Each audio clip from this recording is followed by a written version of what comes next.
Hey, what's going on, guys? Somebody's Gun here, and today we're going to be showing you 10 simple tricks or tips for controller players to help you get better. So I hope you enjoy the video. If you do, make sure to like and subscribe. Let's get right to it. The first tip for you guys is going to be optimizing your binds to your playstyle. So if you play claw, if you have a controller with paddles, if you prefer to tarp, then you may want to do things differently. I've liked to tarp and typically I've IGL'd and tarp. So I switched my ramp and cone button so that way I can have easier access and both the ramp and cone aren't on the same side. So I can do wall, floor on two different fingers so that way I can more smoothly just move through. It also allowed me to do the Mongrel Classic when that was a big thing coming up. So what you want to do is understand your play style and then build a format and binds around that. Maybe you play claw, maybe you have 4 paddles. I don't want to tell you exactly what your paddles should or shouldn't be, but ultimately you want to be able to do everything on your controller while keeping your thumbs on these sticks. That is the most important piece because you want control at all times.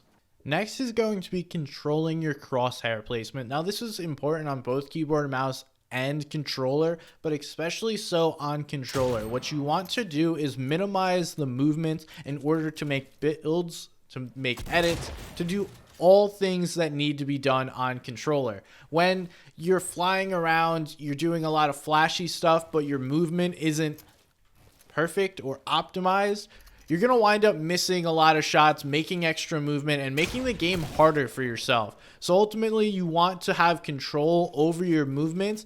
And for example, if you're making an edit on a player, then trying to shoot a shotgun shot, you want to start the edit with the end goal of finishing at that person's place. I have a full video on crosshair placement, but optimize and perfect your crosshair placement, minimize your movements, and it is super important on controller. Next, and this one's fairly simple, maybe even obvious, but don't try and play like a keyboard and mouse player. If you watch Clicks all the time and try and play like him as a controller player, it's probably not going to work out to your favor. You should try and watch and understand, develop play styles that are similar to controller players. Watch them more often if you're trying to get better. I understand, I like watching other people play as well, but even some keyboard and mouse players play at a slower, more controlled pace. That's probably going to be your best bet of watching them as opposed to trying to watch the crazy players that make so many edits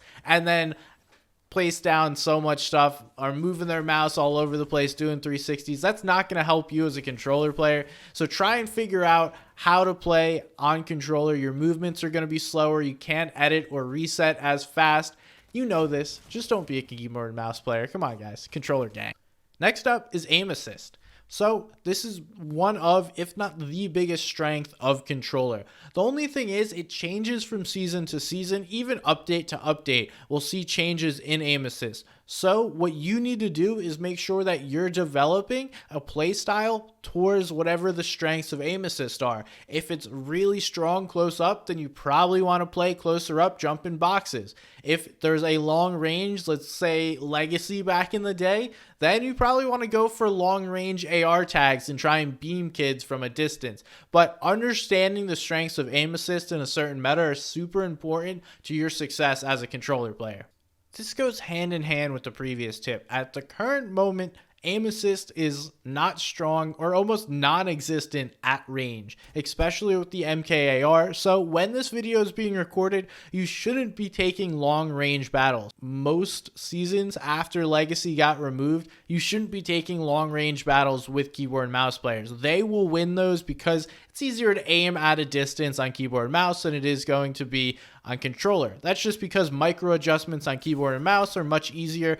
You're limited to just these 2 sticks, which are slightly more difficult to control small little movements than it is on keyboard and mouse. Tip number 6 is paddles, paddles, and more paddles. So the goal, like I mentioned, is to always keep your thumbs on these sticks. Now, if you're playing and you're constantly having to move off and press one of these buttons or even down here, that is no longer you're allowed to move, no longer you're allowed to aim, and that's going to hurt you in the long run. So what you can do is add paddles to your controllers, purchase them with paddles, and it helps a ton. That way it gives you more buttons, especially because without them, most of your hands on the backside of the controller are literally doing nothing. So you want to make sure that these fingers on the backside are being useful and helping you become better at the game. Tip number 7, just like the last one, is thumb grips and thumbsticks. So both of these are widely available. You can find them on the internet,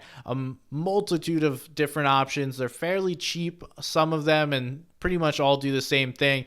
As you can see, I have thumb grips on this controller, and they help me keep my thumbs on there, especially when my hands get sweaty or you're doing a lot of movements. You don't want your fingers slipping off the thumbsticks and losing control. You also have options as far as concave or convex. Whatever you prefer, you should figure that out. These things aren't super expensive, yet can make a big difference in your gameplay. So maybe just order a couple different options. That way you can find out what works best for you, and it will help you ultimately become a better player. Now I want you to know you shouldn't be afraid to change your Sens. Regardless of what sense you're playing at, it can always be adjusted slightly without really causing massive changes.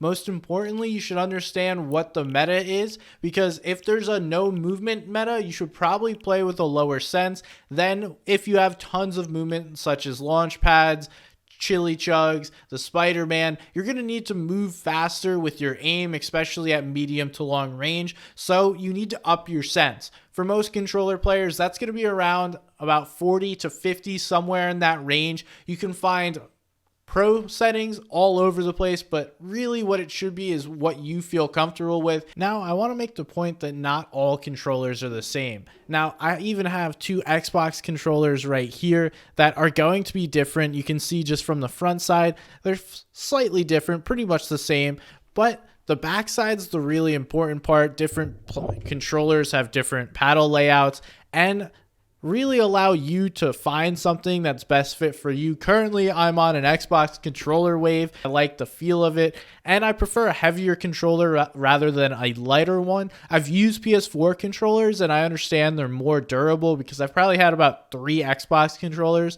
and in that same time period, I would have only used one PS4 one. So slightly better at the time, but also it all depends up to you. I think the paddles on the Xbox controller are better than the PS4 ones, but that's open for change, and you may even find a controller that you really like. All right, lastly, but certainly not least, is barrel stuffing, kids. For tip number 10, my advice to you guys is jump in boxes, use that aim assist, and just barrel stuff kids with different weapons. It could be the shotguns when shotgun metas were strong. Currently, it's the SMG or the AR because the spray meta is strong right now, but that's likely to change. We've seen controller players become really strong with different shotgun modes, but it all depends on the current meta, the current weapons. You as a controller player have the advantage of aim assist, and 9 times out of 10, you will be better in a box than a keyboard and mouse player. So use that to your advantage and play like it. All right, that's all I got for you guys. I want to say thank you so much for watching the video. If you liked it, make sure to like and subscribe. It's probably down there somewhere. And check out these 2 awesome videos that are about to pop up right here.